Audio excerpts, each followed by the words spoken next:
Assalamualaikum warahmatullahi wabarakatuh.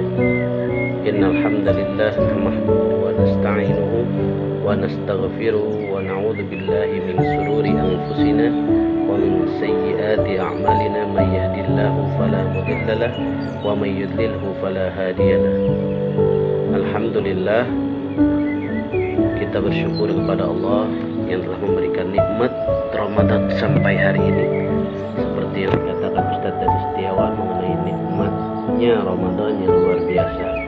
Karena di bulan Ramadan segala amal baik, amal soleh yang kita lakukan karena Allah akan selalu dilipat gandakan ganjarannya. Amin amin ya rabbal alamin. Salawat serta salam kita panjatkan kepada Nabi kita Nabi Muhammad sallallahu alaihi wasallam yang sudah membawa umatnya dari zaman jahiliyah ke zaman yang modern seperti saat ini. Dengan apa? Dengan akhlaknya yang sangat luar biasa. Ananda yang soleh dan soleha, tidak terasa Ramadan tahun ini akan berakhir. Dan sudah 3 minggu kita berpuasa di bulan ini. Kira-kira apa yang akan kita dapat manfaatnya? Ini pertanyaan untuk kita semua.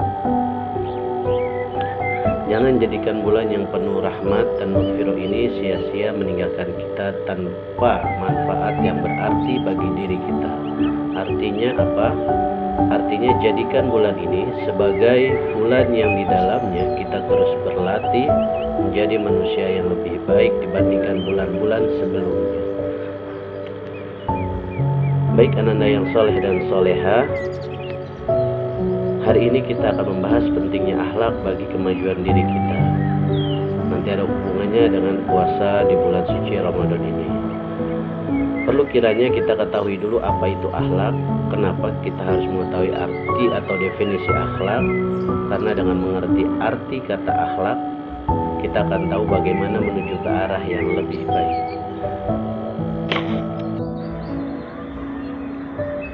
Baik ananda yang soleh dan soleha, kita masuk kepada pengertian dari akhlak. Apa itu akhlak? Akhlak adalah kemuliaan ya, atau sikap baik yang terlahir dari proses ibadah.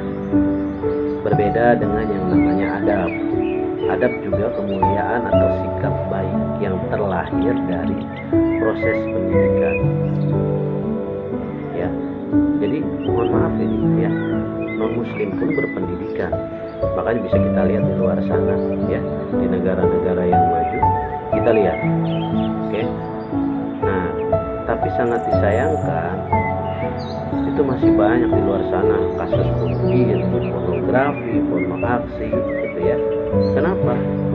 Karena ketika mendapatkan permasalahan ya, orang yang berakhlak dengan yang tidak berakhlak itu berbeda. Orang yang berakhlak itu disiplin sambil menikmati ya. Kalau orang yang beradab disiplin tapi belum tentu nikmat, seperti itu ya. Nah, contohnya lah ya, contohnya pernah ada kejadian di luar negeri sana, itu hampir setiap harinya kurang lebih 5 orang meninggal karena bunuh diri. Kenapa? Karena saking mudahnya mengambil solusi dalam kehidupannya atau mengambil keputusan yang mengakhiri hidupnya. Karena apa? Banyak sebabnya. Salah satunya yang Bapak ceritakan, ada satu orang yang hampir bunuh diri. Kalau ini hampir ya, kenapa? Karena dia di luar sana itu ada namanya lokalisasi untuk bunuh diri. Karena ya itu Bapak bilang di awal tadi, hampir tiap harinya kurang lebih 5 orang itu bunuh diri. Sampai pemerintah daerahnya membuat lokalisasi untuk bunuh diri. Dan akhirnya ada salah satu orang ini, kita berikan nama saja Fulan lah ya. Fulan itu mendapat jadwal jam 10 ya, jam 10 siang. Dan dia datangnya ke pagian jam 8. Atas takdir Allah, atas qadarullah, dia dipertemukan oleh seorang muslim yang ingin mengaji. Akhirnya ditanya oleh seorang muslim, sedang apakah wahai Fulan? Nah, saya sedang mengantri untuk jadwal bunuh diri. Kaget, pasti kaget ya. Karena seorang muslim ini ya kita katakan orang-orang Indonesia lah ya. Di Indonesia Indonesia kan nggak ada lah istilahnya lokalisasi untuk bunuh diri. Nah, akhirnya apa? Diajaklah sama seorang muslim ini, kita namakan saja Ahmad gitu ya. Ahmad ini mengajak si Fulan, ayolah Fulan, daripada kau nunggu di sini kelamaan, nanti kalaupun kamu kelewat karena ikut aku, akan aku gantikan dengan uang atau dengan materi. Nah, si Fulan ini sambil berpikir, dan dia akhirnya mengiyakan untuk ikut ke pengajian si Ahmad ini ya. Akhirnya si Ahmad ikut pengajian di dalam masjid, dan si Fulan tidak masuk masjid. Atas takdir Allah, si Fulan ini ketiduran di luar masjid. Nah, apa yang terjadi? Akhirnya pengajian selesai, si Ahmad ingin membangunkan, kasihan melihatnya karena menikmati sekali tidurnya. Nah, ketika terbangun, maka ditanyakan. Nah, ketika terbangun itu waktu jadwal untuk bunuh dirinya sudah terlewat gitu ya. Jadi nggak bisa, harus ngantri lagi. Nah, akhirnya si Ahmad ini bilang, aduh, wahai Fulan, mohon maaf aku tidak bisa membangunkanmu tadi. Kenapa? Karena aku melihat kamu nikmat sekali tidurnya. Ya, ini akhlak seorang muslim gitu ya. Karena saking nikmatnya dia tidak mau mengganggu seorang non muslim ini ya. Karena dia sedang nikmat-nikmatnya tidur. Nah, kira-kira berapa yang akan aku harus ganti kepadamu? Berapa uang atau berapa nilainya? Akhirnya apa jawaban seorang non muslim ini atau seorang si Fulan ini, apa jawabannya? Justru saya berterima kasih kepadamu wahai saudaraku Ahmad. Kenapa? Karena alasan dia untuk bunuh diri, nah kata si Fulannya, alasan saya untuk bunuh diri itu cuma satu, karena saya tidak bisa tidur selama 3 hari. Bayangkan ya, akhlak seorang muslim yang bisa dinikmati bukan hanya untuk dirinya sendiri, tapi juga untuk orang lain. Dalam waktu singkat itu dia banyak bertanya tentang Islam, dan dia akhirnya memutuskan untuk bersyahadat, dan alhamdulillah si Fulan ini masuk Islam gitu ya. Nah, sekarang pertanyaannya, bagaimana kita bisa memiliki akhlak ya, seperti di Al-Quran dikatakan laqad kana lakum fi rasulillahi uswatun hasanah. Bagaimana kita bisa memiliki akhlak seperti Rasulullah? Rasulullah itu diutus ya, innamal bu'itsu liutammima makarimul akhlak. Jadi Rasulullah itu diturunkan ke dunia ini, tugasnya satu ya, untuk menyempurnakan akhlak manusia. Nah, bukan hanya seorang muslim tapi manusia ya. Nah, artinya apa? Akhlak Rasulullah itu yang perlu kita tiru. Bagaimana Rasulullah memiliki akhlak tersebut? Nah ya, cuma satu sebetulnya caranya, perbaiki ibadah kita ya. Nah, bagaimana memperbaiki? Kita ambil contohnya dengan sholat. Bagaimana sholat kita selama ini? Apakah sudah benar? Bacaannya sudah benar? Ya, kita mulai deh dari sholat. Ketika kita takbir, Allahu Akbar. Apa artinya Allahu Akbar? Allah Maha Besar.